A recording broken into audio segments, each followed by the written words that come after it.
Hello. Today I'm going to bring you updates.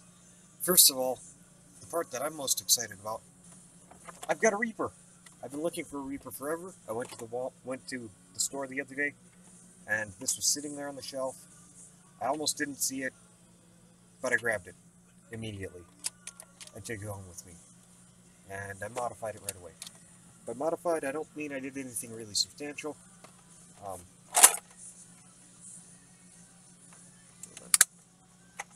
I took out the air restrictors inside of there. Um, I made the clip reversible. I didn't do a great job of it because I used a hacksaw and a file, which really weren't the best tools to use in this case. And then I did a Sharpie arrow job, making it visible that that I modified it basically. I added these silver ovals here so that when the slide's closed, it looks a little bit different. I carved a hole out here, which, by the way, this material really sucks to like remove material from, because like I used an 1/8 inch drill bit on my Dremel and made the hole, and it feathered, and I went to deburr it, and I used a fairly dull knife to deburr it, and I just kept making more and more burrs. I went at it with a round file, made more and more burrs, so finally I just hit it with a lighter, and I melted it up. So I would recommend maybe using like an old soldering iron that you really don't care about to make a hole in one of these, if you're going to do it at all. The scale is really super easy to remove with anything flat that you can pry under it. It's a separate piece. It's not glued on in any way. Other than that, in order to get it open, I had to cut the front, which kind of sucked a little bit, but you can do it. And I also added a door for visibility. So you can watch how the internals work a little bit too. A little bit. There you go. I cut through this piece, which is a piece they glued on. I've kind of come to the conclusion that they might have wanted to make this work with an N-Strike barrel attachment. You wanted to make it compatible with that because of this. Because if you center, like I came to the realization that maybe they wanted to do that and couldn't. This maybe Nerf was leaning with like, oh, okay, you can make your clips cross-compatible, but the barrel extensions, no, we're not letting you go that far. It's just an idea I have. It's probably not true. But this does line up with the little ball on new barrel attachments when it's centered with the barrel. So it's possible, it's not likely. I shaved this down a little bit to make it a little more discreet. There's still plenty here where you can actuate that. Let's see if I can get this into the light more. Get closer. You can kind of see this thing moving here. I shaved it down a bit, lowered its profile a tiny bit. I modified the trigger well a bit to make it more comfortable, which kind of cut all the way through to where the bottom of the trigger was, so I cut the bottom of the trigger off, and now it's a fair bit noisier. I really should stop allowing myself to drive for this. I should have more trigger discipline than that, but oh well. But otherwise, it's sort of stock. It hits really hard stock, and now it hits slightly more, maybe? Question mark. Moving on. You should have heard that buzzing stop, and maybe my microwave stopped glowing. There. Which is relevant to what we're doing next, because we're going to do a tiny bit of mod along today. Or at least experiment with modding on this with something kind of temporary. You've seen this before, maybe not like it is now, because this hole used to be over here. Well, actually, this hole didn't used to be there. I cut the old one off because the shape was kind of goofy. It wasn't good enough for me. But that's for the keyring. I took the keyring off just to display, like, dart storage, and then I added something down here. And you'll notice the cut here wasn't there before. I experimented with adding a trigger guard so that I could spin it, because, man, I really want to be able to spin this like a cowboy or like RoboCop, but it didn't work out. I'll figure out something at all if I'm going to do it at all. But Yeah, because I extended the plunger rod back here with half-inch pecks, you can store darts in it. You can just put your key ring right back too. It's not hard to prime without the key ring. Of course, it's easier to prime without the key ring when there isn't a dart in it, but, you know, the key ring is not 100% necessary. Especially with the holes drilled in here, you kind of get plenty of friction. I think, as I said in my Wingmaster video, I put a full-length Baron spring inside of this. I replaced the sticker here with a nice red skull because comic book villains, obviously. And you notice the handle seems a little different and, well, longer. Because in the last video featuring this, the last video specifically featuring this, its handle was still this long. Which is great on a blaster this size with this amount of draw weight. But on something this size, I wanted more handle. More, bigger, better. I also redid the hot glue on this side so that the gap up here is a lot closer, so it's less likely to break. Now, most of you think hot glue is not a permanent adhesive. In this case, this hot glue is going nowhere. And the super glue that holds the two halves of the plunger tube together is going nowhere. It's not going to break.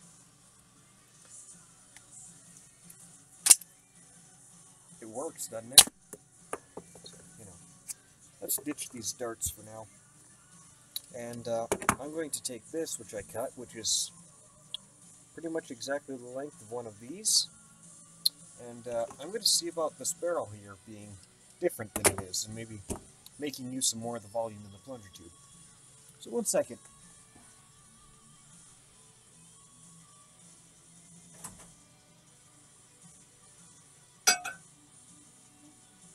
I have a coffee cup here full of just hot water. Just water. And PEX is a thermoplastic, so I'm going to put this piece of PEX in this water.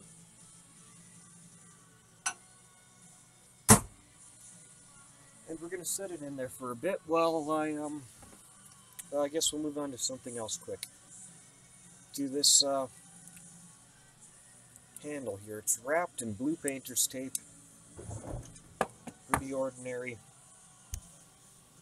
This is made by IPG, which is a tape company that works here in the US, and all their products I've met have been fantastic. For example, I always buy their brand of duct tape, which comes in a nice big roll. And it's of good quality. And again, all their stuff is made here in America, which I like, because I'm an American. I think I've made that clear already. Although the Goku poster behind me might change that.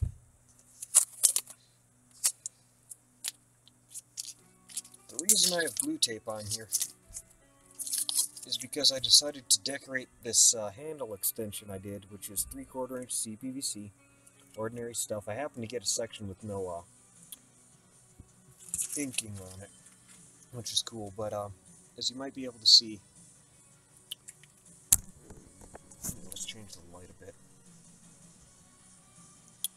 Blue Sharpie tends to run, so I put the E-tape on there, or painter's tape on there, just to keep my hands clean.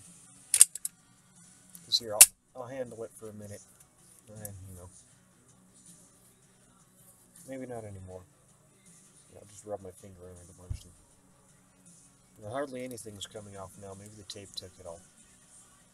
Oh well. So basically, I just have this in here, and it's held in mostly with, well, on this side, which is the base side. So the screws are on this side, so this is the base side. It's actually super glued in this half up to this point, and then the rest over to here is all epoxy putty. And then over here it's gap filled with, or over here is gap filled with epoxy putty. But I put grease on the everything that was glued to the base side. I glued it onto here first, and then on this side I greased what was the tubing in the base side so that the epoxy putty on the top wouldn't stick, so it comes off. And then inside of that I have some more half-inch PEX wrapped in a layer of E-tape, or a couple layers of E-tape to keep it centered. And then that I put super glue on the seam of the E-tape, so one, the E-tape won't shrink because the super glue will stop it. And then the super glue also binds it inside of here. So it's not going anywhere, and it stores a dart. Like such. More dart storage on a single shot pistol is a good thing. You can't see into there very far. There we go. Yeah, you can see there's a bulge of epoxy putty there, and then you can see quite a ways into the internals of the blaster. Can't make out a whole lot, but I can see the trigger spring. Well, you probably can't. But there's stuff in there. There's not a whole lot to see. So basically I kind of just chopped off a bunch of the bottom of the handle. Well, here. Compare these handles. You can more or less see what I did. Although I've taken the blue thing off of here, so let's throw that on quick. Or maybe not. Yeah. Forget it. You get the idea. I cut out the bottom of the handle so that 3/4 inch CPVC would fit. I added some black electrical tape here for decoration. That's pretty much it on the outside. So let's move on to the inside quick. I guess I should have been more prepared for, but yeah. Got my trusty container for screws here. And yeah, I'd recommend, there are other kinds of containers you can use than just to cut off epoxy putty tube, like a taller cut off piece of an epoxy putty tube, a Tic Tac container, or this, which I used for the Baron Recon mod, which is, I don't use it for other things because it's still got this and the thing I used here to keep the epoxy out of the plunger tube. This is a container for some Riovac batteries. Those are pretty handy containers. You can find containers out of anything. If you just have a flat surface, a roll of tape, you can put screws inside of there. You know, it all depends on what you need, but yeah. I've done all of those things, and, you know, whatever. So you get to see how the craziness of the inside of this mod works. I also glued the two halves of this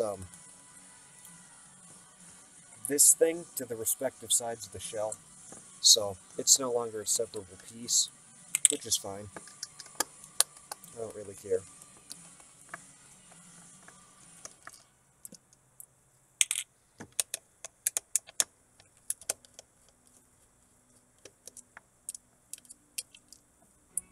And I don't think I mentioned in any of the earlier videos, these two tabs here and here, which I was able to save these both on both parts of the shells that I cut, they have a screw that's here, a fair bit smaller than the others. You can see this is the screw that's in the other parts of the body. This is the size of screw that comes out the rest. Here. Compare the two, putting them next to each other. This one's close to a 1/4 inch shorter. So just remember that the two short ones go in these spots. So unless you try to force them, you're going to force them. If you try to put a longer one into this, you're going to notice that it stops going in, and there's still threads that you can see, so you're going to notice something's wrong pretty quick. And if you notice something like that, don't try to force it. Something goofy I did that I didn't mention is, when I cut the front off of this blaster, I took the two parts and I glued it onto the front of here, just because. You notice with this one, the orange bit here is flush-ish, whereas this one, it protrudes, or it sits proud of that. It's just something fun I did. Helps it stand out even more. And, you know, glue is fairly cheap, so yeah. Of course, if you look closely, you'd notice that this side was super glued on and this side was hot glued on. Because this side broke off right away. And I still had the hot glue gun plugged in, so I did that. And then the other side, I had super glued both of them right away. And the other side didn't break when I had the hot glue gun out. So, yeah. Let's see. Inside of here, you can still see these two halves are glued together. I finally glued the trigger spring onto the trigger so it won't fly away. And I've hot glued the catch spring into place so it's not going anywhere, but still compresses. Because what I did is I put the dab of hot glue gun in there, put the spring in, waited a couple seconds, then I pushed all of the spring in to make sure it would fully compress. And here you can see the Busby Baron spring, and you can see where I've done work in here. As I told you already, I cut a little bit off of the end of this where the old holes were, and then put it back, and I've still got this super glued on. You can see where it catches now, and some glue. That's because I took the old one and I cut the plunger head off of the other, the other donor to this project, and I glued that onto here. So it has a catch here, and then the other catch is filled in with glue, so I can't accidentally catch it there, which gives me more space to compress a spring. So, you know, and it's hollow all the way through. And I was pretty lucky that I got a good strong bond in the first shot. I think I got this stuff as close to 50-50 mix as humanly possible. Which I guess technically is a perfect 50-50 mix, but hey. I mean, some of the lines aren't perfect, but it's perfect enough. There's enough play. Yeah. And then I finally knocked out the little ridges left when I took out the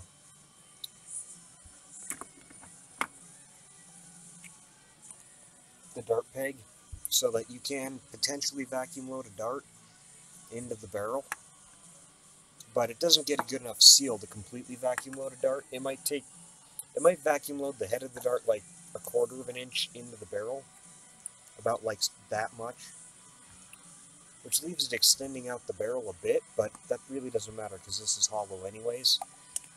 And I've had similar systems on other kinds of blasters that don't have the barrel in the plunger tube, but and besides that, sometimes.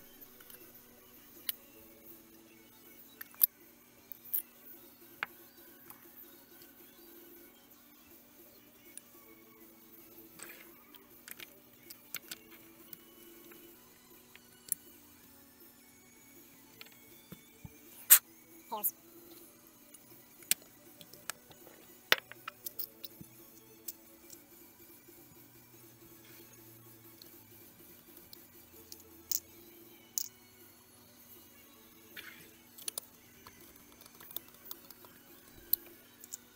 Now I'm just going to point out to you which length of screw I'm putting where, but remember, there's only the two, the short ones here, and the rest of them are all this length. You do want to be careful not to cross-thread them, because that will make your screw ports strip out, and it's something, when a blaster with plastic of the quality that this is, that's likely to happen. I've got about 4 different posts stripped out on my recon, which makes it really a pain in the butt to put back together and take apart. This is the other small one, it goes here. In this one. I hope you're paying attention to the V pattern I'm using to put these screws into the main shell of the blaster, the main length of it. And you'll notice I do spin it backwards because when I'm turning it forward, I'm feeling resistance, which means that it's not going to go in that way without stripping the screws. Which means I'm backing it up and letting the threads fall into the correct cut. Together with a hair in it, that's no fun.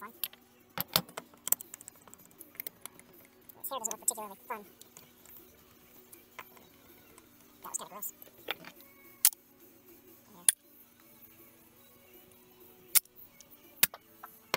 That was kind of gross.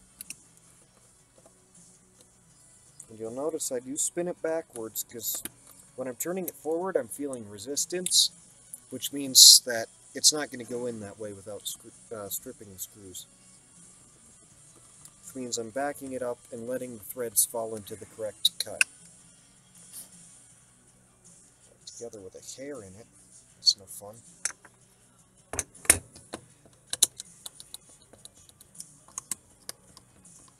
This hair doesn't look particularly fun.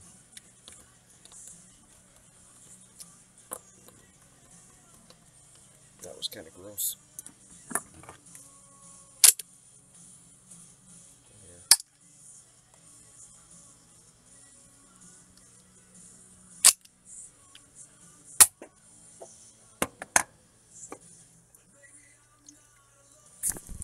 I'm thinking that barrel's done now. And do be careful when reaching your hand to a cup of hot water, because you could burn yourself. So kind of just lightly touch the sides of the glass or cup to see if it's too hot to handle or not. And all we're trying to do is heat this plastic up.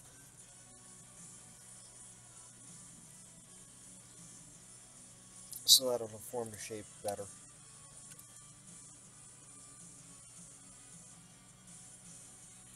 I guess while you're at it, you want to try to make sure that it's straight. To do that, you kind of want to just look at it from every angle to see if you want it to be perpendicular with this flat orange bit here. Let's see how it hits like this. Seems about the same, which is neat. So next what I would do is I'd cut off the internal barrel to the same length as the amount of pegs that I've got in here. And then the inside of that plunger rod I showed you, I glued the two hollow parts together, so I would fill in that as much as that as I could and still have it fit snugly over whatever length of barrel I would leave behind. So I'd probably make the block I put inside of there flush with this, without the spring in the front, and then I'd put the spring back in, and that would put a little bit of play in there. Because it'll stop the plunger head before that block I put in there would touch the barrel, so it wouldn't slam into that every time I fired it. Which would allow the spring to do its job, which is to keep the blaster from becoming broken. However, with this, there's no way I can even, like, pull a dart. Well, I guess a little bit I could. So if it was like here, maybe not. Let me see. Yeah, it's not going to pull the dart back into there. Also, this is still loose, so I guess that'll need to be glued in if I want to leave it there. Which I'm not sure if I want to do, because I kind of like being able to put a dart in flush, pull it back, and have it loaded into the barrel like that. But there's really no advantage to that, because like on other blasters you would do that with, like a Night Finder. You would do that and potentially, although it's probably not possible because the air is going to move it, is that the front of the plunger head would actually hit the dart. But that's not going to happen because the air is going to push it out anyways, so I don't know if there's any advantage to doing this. I just kind of wanted to try it out. It obviously shot the dart, and this is probably a tighter barrel fit, with less like weird angular drag. So I don't know. It's grabbing all of the dart evenly is what I'm trying to say. So you can test that though. It's like if I leave a dart inside of that barrel, the end of it's going to get squished down. But if I leave it in this, all of the dart's going to get squished evenly. Because the inner diameter of this is constant throughout, whereas this tapers at the back. So, yeah, when you look down it, you can see a couple of different, like, layers. Kind of like when you're moving from the deep end to the shallow end of a pool. But imagine the bottom surface of your pool is the inner diameter of your barrel. It's like that. So towards the front of your barrel is the deep end, and as you move further into the blaster, the bottom of it gets shallower. The angle it changes, basically, relatively. So I guess other than that, updates is today I cut the slack out of the barrels here. Or out of the LED circuit, I cut this much extra wire out. So now there's pretty much the perfect amount of wire. So when I pram this back, the LED is also more centered now. That's a really good air seal. Especially considering we're talking about an acrylic or a plexiglass plate sitting against foam. So you listen to that. The air stopped. No. It's because it got all the way forward.